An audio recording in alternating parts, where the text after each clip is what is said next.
Salam sejahtera dan salam Sarawakku sayang. Anda bersama saya, Ernest Jonathan Seribu dalam Buletin UKAS edisi 8 malam 7 Mac 2020. Edisi 8 malam dimulakan dengan perkembangan politik semasa. Setelah hampir 2 minggu berteka-teki, Gabungan Parti Sarawak GPS akhirnya membuka mulut menegakkan pendirian untuk menyertai Kabinet Persekutuan namun sebagai satu entiti politik berasingan. Ketua Menteri Sarawak menegaskan bahawa GPS tidak menyertai Perikatan Nasional dan hanya membentuk Kerajaan Persekutuan yang mana akan memberikan kelebihan buat wakil GPS atau PBB dalam Kabinet untuk menjaga hak dan kepentingan Sarawak. Dan kita of course not with Perikatan Nasional. No Perikatan Nasional, we are separate entity. Bermaknanya Kerajaan Persekutuan terdiri pada Perikatan Nasional dan plus GPS. Okay? That is what we have agreed today. Okay? Terima kasih.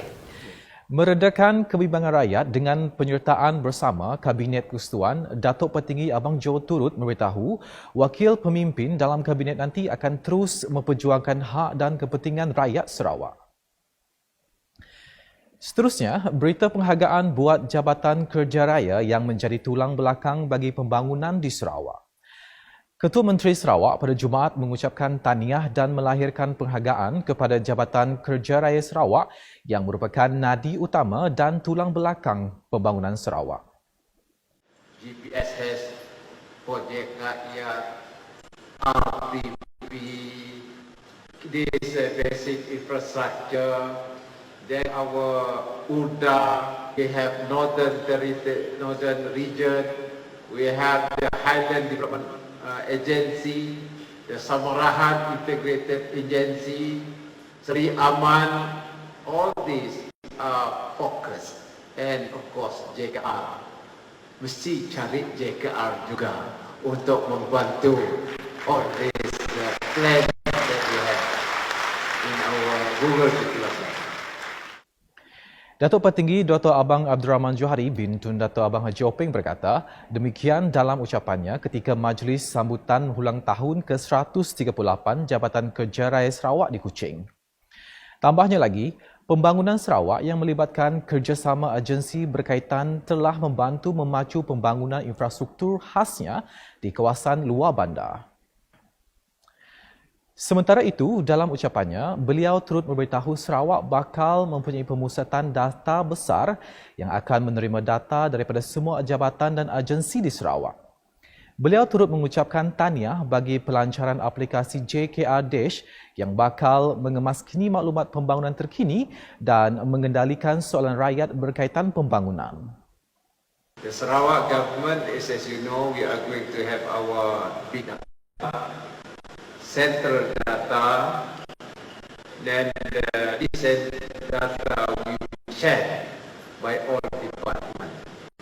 What you can retrieve your main data, that data that you have is a convergence data, and that become a basis for us to plan and implement our project. The letters, I must also congratulate you for your JKR Dash. Beralih kepada berita perasmian Sarawak X, Global Innovative Entrepreneurship sempena Hari Wanita Antarabangsa 2020 pagi tadi. Ketua Menteri dalam ucapannya, perasmian berkata, beliau yakin transformasi ekonomi yang berteraskan teknologi mampu memberi pendekatan berbeza yang akan memperkasakan ekonomi di Sarawak. Saya dan rakan-rakan dalam kerajaan negeri sekarang ini dalam proses untuk mentransformasikan ekonomi kita yang berteraskan kepada teknologi. Dan saya percaya bahawa rakyat Sarawak sekian sekarang ini mempunyai latar belakang pendidikan yang boleh sesuai dengan transformasi ekonomi yang berteraskan kepada teknologi. Tambah beliau, transformasi ekonomi digital ini mampu membantu rakyat menambah pendapatan dan memasarkan produk mereka bukan sahaja dalam negeri malah luar negara. Di samping itu, Datuk Petinggi Abang Jo turut memberitahu bahawa Kerajaan Sarawak menggunakan pendekatan cara baru bagi membantu menjaga kebajikan rakyat. Selain daripada bantuan dan insentif khas yang telah dilancarkan pada 2019 dan tahun ini, Kerajaan Sarawak turut bekerjasama dengan Sintech untuk menyediakan latihan yang diperlukan. Katanya lagi, sebanyak 30 juta ringgit telah diperuntukkan untuk pinjaman usahawan khas industri kecil sederhana dan rakyat hanya perlu memohon kepada agensi berkaitan seperti SEDC. Selain daripada latihan, the question of trying to interact di antara satu sama lain dari sudut SME, dan di sini kerjaan kita telah, tadi saya naikkanlah 500 ke 1 million, 1 million to 2 million. That is seed capital grant, but you can have loan based on our micro credit. Kita ada 30 juta khas untuk usahawan-usahawan SME. Beralih kepada perkembangan mengenai tanah rakyat di Sibu, kerajaan tidak merampas tanah rakyat seperti didakwa oleh pihak tertentu, namun pengambilan balik tanah tertentu bagi tujuan pembangunan prasarana negeri dilakukan secara adil dan munasabah dengan pembayaran pampasan kepada pemilik tanah. Menurut Timbalan Ketua Menteri merangkap Menteri Pembangunan Bandar dan Sumber Asli II dan Menteri Perdagangan Antarabangsa dan Industri Terminal Perindustrian dan Pembangunan Usahawan Sarawak, Datuk Amar Awang Tengah bin Ali Hassan, pengambilan balik tanah dilakukan selaras dengan peruntukan sedia ada dalam Kanun Tanah Negeri Bab 81 dan Perkara 13 Perlembagaan Persekutuan. Kerajaan kita mengambil balik tanah untuk melaksanakan projek pembangunan infrastruktur, untuk memberi nikmat secara langsung kepada rakyat seperti penyediaan prasarana dan infrastruktur yang lebih sempurna. Hari ini kita akan menyerahkan. Beliau berkata demikian ketika berucap pada majlis penyampaian cek pampasan tanah projek Proposed Second Trunk Road Package C2 Upgrading of Jalan Tanjung Genting from Jalan Tulai to Lanang Bridge, Sibu pada Sabtu. Kembali kepada laporan lanjut Perasmian Hari Wanita Antarabangsa 2020 di Kuching. Aplikasi iSarawak Care menghimpunkan semua bantuan kerajaan bagi memudahkan urusan rakyat. Menteri Kebajikan Kesejahteraan Komuniti Wanita Keluarga dan Pembangunan Kanak-Kanak, Datuk Seri Hajah Fatimah Abdullah berkata, kerjasama bersama Sarawak Multimedia Authority SMA itu adalah bertujuan bagi memusatkan semua perkhidmatan utama kementeriannya ke dalam satu aplikasi dalam talian. Our ministry has been working with Sarawak Multimedia Authority SMA and SOCO to digitalize all our major services into an online application. The apps will include the information on government assistance disbursed through our ministry KWKPK. Beliau berkata demikian ketika berucap dalam Majlis Perasmian Sarawak X Global Innovative Entrepreneurship di BCCK pada Sabtu. Tambah beliau, aplikasi iSarawak Care tersebut juga adalah bagi mendukung aplikasi kerajaan negeri ke arah transformasi ekonomi digital selain menyediakan perkhidmatan berimpak tinggi secara telus dan cekap kepada rakyat. Masih mengenai sambutan Hari Wanita Antarabangsa 2020. Bukan sahaja menyaksikan pelancaran 5 dalam 1 iaitu Global Innovative Entrepreneurship Symposium, a Coffee Table Book, Stories of Womanpreneurs of Sarawak, aplikasi iSarawak Care, kenyalang Gold Card dan MOU Sarawak Multimedia Authority SMA bersama Shopee Mobile Malaysia Sdn Bhd, malah beberapa program menarik telah diadakan di BCCK sepanjang sambutan Hari Wanita Antarabangsa 2020 peringkat Sarawak.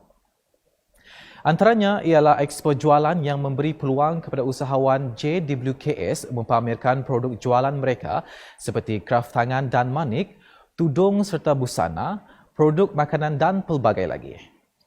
Kru Buletin UKAS yang mendebual beberapa peserta Expo Usaha Wanita tersebut mendapati kebanyakan mereka tampil dengan pelbagai produk unik dan berinovatif seiring dengan permintaan hari ini yang lebih trendy. Ada juga yang mengambil peluang memperkenalkan inovasi baru seperti teknik solikan yang lebih sesuai dengan gaya hidup hari ini yang pantas serta moden. Sebab saya tahu dekat luar sana ramai wanita perlukan kecantikan, penampilan yang cantik.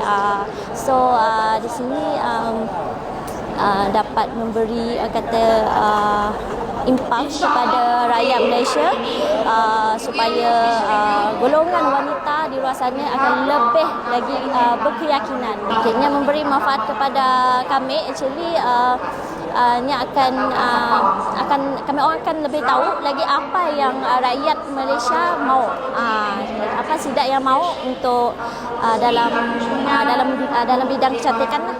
Kami memang selalunya saya akan melepaskan peluang untuk menyertai booth-booth dari Jeddah Create yang disediakan oleh Dewan Wanita lah, untuk memberi kami peluang untuk lebih expose diri kami to public, and then my own brand semua daripada baju, pakaian hinggalah ke tudung yang kami pakai tu lah. This is kami untuk mula.